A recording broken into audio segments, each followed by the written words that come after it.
सीधा रुख करेंगे भोपाल की तरफ। तो भोपाल से हमारे संवाददाता गब्बर सिंह ठाकुर हमारे साथ जुड़ चुके हैं। गब्बर जी, आज क्या क्या खबरें दिन भर प्रदेश में सुर्खियों में रहेंगी?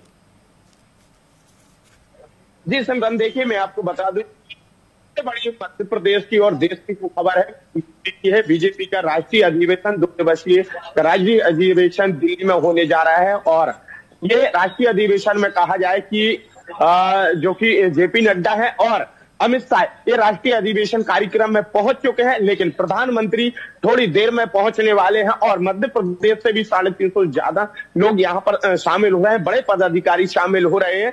लेकिन वही दूसरी तरफ आपको बता दें कि लोकसभा की चुनाव की तैयारियों को लेकर के कांग्रेस ने अपना वार रूम का कहा जाए कि शुभारंभ कर दिया है। और पीसीसी में जो बार रूम बनाया गया है वो नीचे तल में बनाया गया है। यहाँ पर पीसीसी चीफ जीतू पटवारी ने उसका कल उद्घाटन कर दिया। लेकिन जो बड़ी खबर निकल के सामने आ रही है कमलनाथ की, कि कमलनाथ बीजेपी में शामिल हो सकते हैं।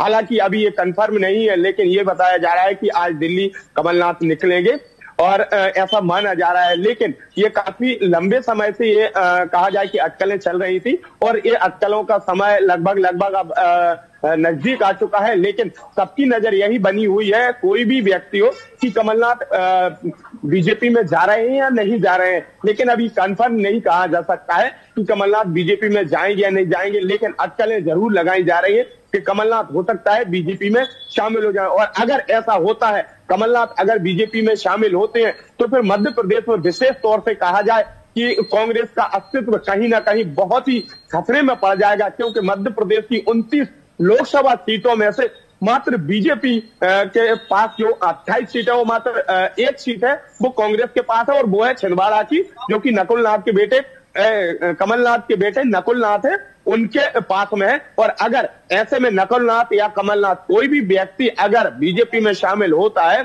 तो जो वो एक सीट है कांग्रेस के पास छिंदवाड़ा की, वो भी बीजेपी पे के खाते में लगभग कहा जाए कि चली जाएगी। तो ऐसे में कहा जाए कि लोकसभा को लेकर के जिस तरह से कांग्रेस कह रही है कि हम 14 से 15 सीटें मध्य प्रदेश में लेकर के आएंगे, तो बहुत ही मुश्किल फिर लग रहा है।